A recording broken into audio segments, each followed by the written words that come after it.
សួរដោយសួស្តីបងប្អូនទាំងអស់គ្នាហ្នឹងហើយថ្ងៃនេះគឺ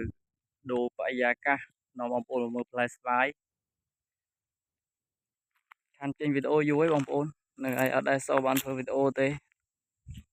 ចឹងគឺថ្ងៃនេះនាំបងប្អូនមកមើលភូមិចាស់ខ្ញុំបន្តិចមកមើលភូមិចាស់ក៏ដូចជាមកមើលផ្លែស្វាយនៅភូមិចាស់ចឹងណាបងប្អូនអើយផ្លែស្វាយដល់ដល់កណែផ្លែចរយះដើមផ្លែអត់ទោះផ្លែដើមទៀតដល់កនៅផ្លែ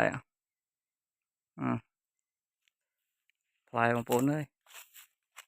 នៅភូមិចាស់ខ្ញុំហ្នឹង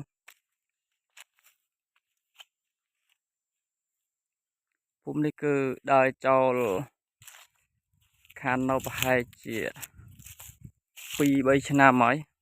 2-3 ឆ្នាំច្រឡំ6-7 ឆ្នាំហ្នឹងហើយចឹងគឺសល់តែដើមឈើទេដំណាំ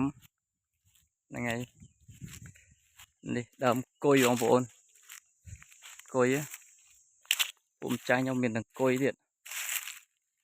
មានដងទឹកឡាឆ្វេង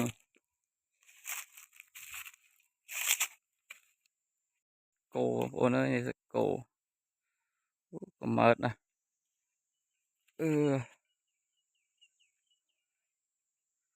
មានអីទេបងប្អូនហ្នឹងហើយមានតែប៉ុណ្្នឹងឯងអរគុណបាយបាយ